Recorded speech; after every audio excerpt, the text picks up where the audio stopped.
being an entrepreneur is something different. It's in a completely different animal. And after you do it for so long, you get used to it.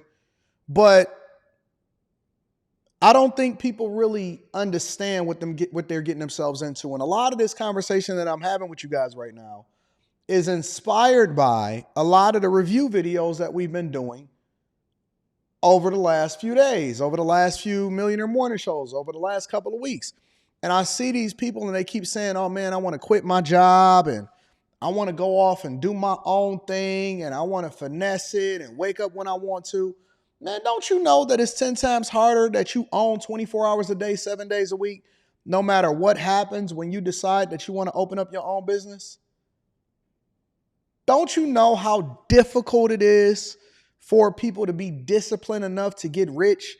And just because you open up your own business does not mean that you're going to get rich. You know, a lot of the videos that I'm starting to see in my algorithm nowadays is people saying stuff like, oh man, I tried it. I messed up. I wasn't successful. I mean, I've seen some big YouTubers, some massive YouTubers that have brought themselves back to the front of the congregation and say, hey man, I tried to open up this new business and I failed miserably. Or different content creators or people that have large platforms and large followings that have 196, 200,000, 300,000 subscribers. And they're like, yo, I tried to do content creation full time and I failed miserably. Today, we're going to review a video of a woman that said that she moved to London. And I tried not to watch too much of the video, but I wanted to make sure that it was worthy of us reviewing towards the end of the show. And I guess she tried to go into content creation full time, have close to 200,000 subscribers, and then she wound up moving back home. And so a lot of people don't really know what they're getting themselves into. There is no one-size-fits-all solution to what success is supposed to look like when it comes to making money. The goal is to make money. That's the end of the, like, y'all could talk about the ownership. Y'all could talk about working your own business, doing a 9 to 5. The way that I'm able to figure out which path I want to go to or what I want to do as far as adding in another source of income, I'm not a serial entrepreneur because I want to be a serial entrepreneur. I'm a serial entrepreneur because that's what's convenient for my lifestyle and how I've Tetrised this puzzle of what makes sense in order for me to generate the most revenue possible while still adding value into the people's lives. So, Anton, why do you still work a regular job, right? Which I'm not on today because I took a PTO. And that feeds directly into my point. I took a PTO day today because I knew that I had a whole lot to do because I got to go fly down to a whole nother city because I got to take my daughter to the airport today and I'm supposed to meet. Rita is already out and about shopping and out of town doing her thing. So, you know, she's going to fly directly from where she is and she's going to meet my daughter over somewhere. And then I got to fly over to somewhere. And so, you know, this whole thing of making sure that the family is taken care of and all of that. And then so I'm like, well, I got a lot to do today so I can make some adjustments from an entrepreneurial perspective and I can move some stuff around. But when it comes to deadlines and things, taking care of business on corporate America, certain meetings I'm not going to be able to attend. So you wind up taking a PTO day or whatever like that. And my point is just that you got to weigh what your lifestyle is supposed to be like before you start to have the conversation about whether or not you want to get away from corporate or if you want to start your own business. It's plenty of people that have gotten rich or become millionaires as a result of working a regular job. I know people that make over $300,000, $400,000 a year in corporate America. And if they go out on their own, or I know other people that went out on their own doing the same thing, working 10 times harder and making less than a third of the money. And so you can grandstand on all of that. Oh my God, but it's my own business. Man, forget all of that. I wish I could say the real word. Forget all of that. The goal is to generate as much revenue as possible. Try to figure out how I can keep the most of it as possible. Lower my lifestyle and then deploy that capital into things that ultimately is going to generate revenue and then compound over a period of time to make you really rich so you can live the life that you want to. I don't care whether it come from corporate or whether it come from business. I just want to make sure that I get it.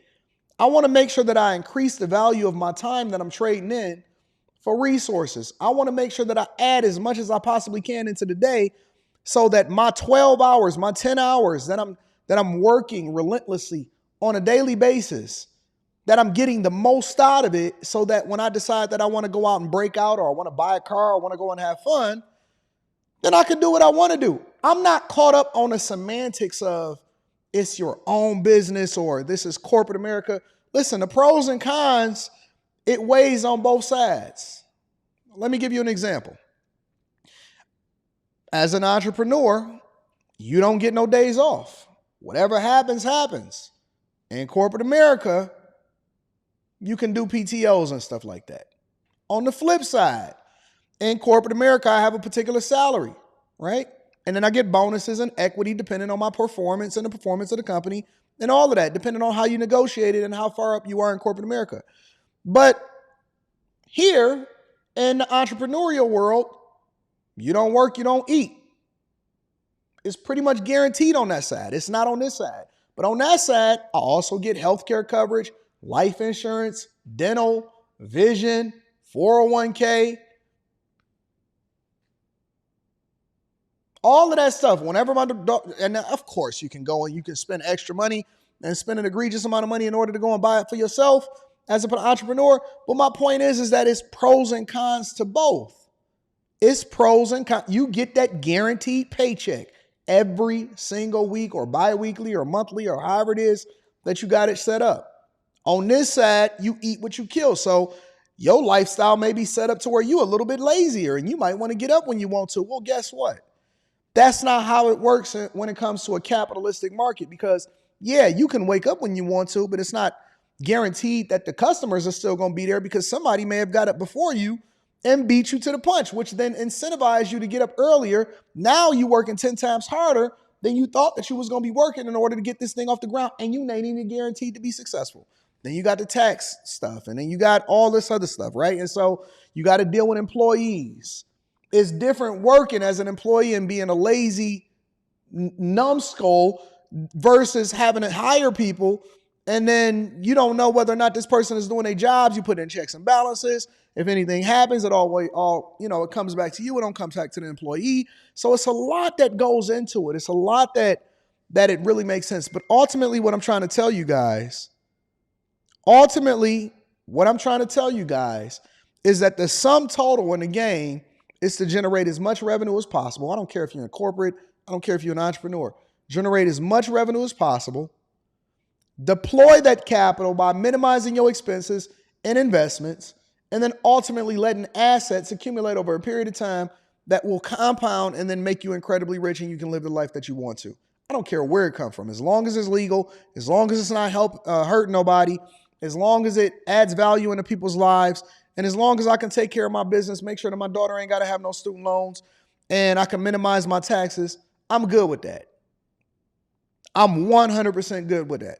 And then, at some point you get to a point in your life where you're starting to try to figure out, what is the meaning of life? Because once you get to a certain level of resources, how much more do you need in resources unless you're trying to accomplish a particular goal?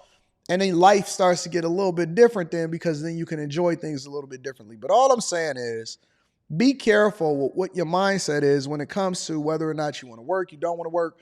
We all grind. We all hustle. We all go and get it. We all got the same 24 hours, 8,760. Remember that number, 8,760.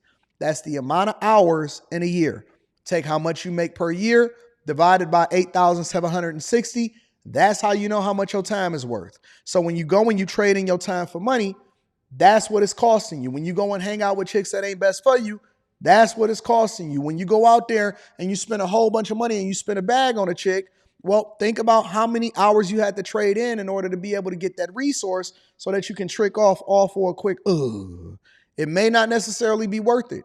Everything is a mathematical equation. No matter what you do, it's a mathematical equation.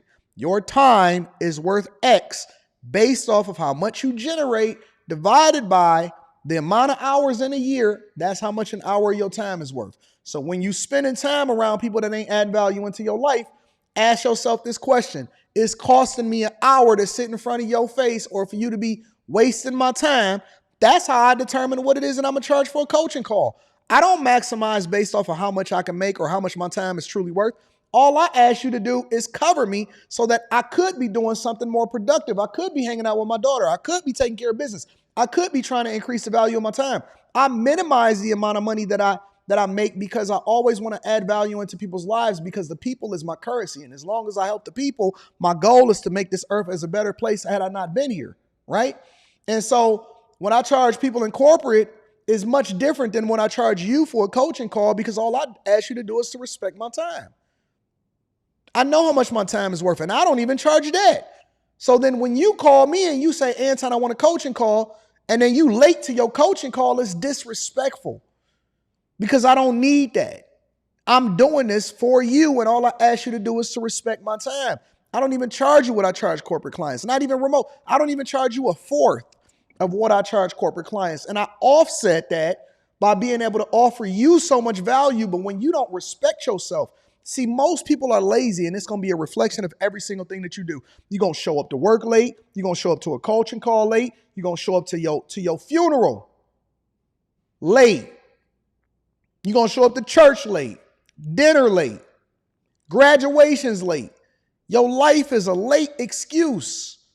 You've been saying that your dog ate your homework and your grandma died. Your grandma done died 169 times. It died in high school, died in college because you ain't got your college paper on time, died in your corporate job, died when you was dating that chick and you ain't really want to tell her the truth. So you said that your grandma died. Listen, man, listen. We about to be getting about business. It's May. We about to go into June. We about to really hit the second half of the year. If you're not motivated, if you can't go and get it, if you ain't about that business, if you ain't taking care of your business and your responsibilities, then you need to really, really do a reset, have a come to Jesus moment, and then realize that ain't nobody coming to save you except for you. I had a conversation with a guy yesterday and he said, Anton, who was on a coaching call. He said, I want to book my son a coaching call. I said, man, F your kid. He said, huh? I said, F your kid, bruh. He said, why? I said, because he's not ready for it. You know why I don't try to tell people that they need to get saved or they need to move over to spirituality? We're going to get into the show, but let me just get my thoughts off real quick. You know why I don't tell people that they need to go over and adopt Christ and get saved and profess and get baptized and all of that? It's because my life should be the attraction. Your light is supposed to shine where people ultimately ask, what's up with you? What do you have? How did you get there? They have to get curious about it because they need to see you living it. So I don't always have to profess it. It just is supposed to be a reflection of me, which inspires you to then get curious about it because God is to be revealed. And it's the same thing in everything else. When you want success, that's something that you have to seek. That's why we make it a barrier to entry to be able to tap into the Patreon. Link is in the description as well as pinned to the top of the chat. So because I understand that when people are ready, they will make the adjustment, but it's not until they get tired of being in a circumstance to where they will then make that decision. You as a parent can't book a coaching call for your kid. If your kid ain't curious, if your kid ain't tired, if your kid ain't absolutely frustrated with where they are in life, which is one of the reasons why it's important for men to suffer, they will never take the advice because they feel like you pushing it on them, except instead of them seeking it out for themselves because they actually are going to implement it. When you force people to get something, they feel entitled. They feel like they owe you something. I'm doing you a favor by taking this coaching call. Let them suffer. Let them suffer. And the more that you coddle him, the more that you take care of him, the more that you prevent him from going through what he's supposed to go through, the less likely he is to become the man that you would want him to be.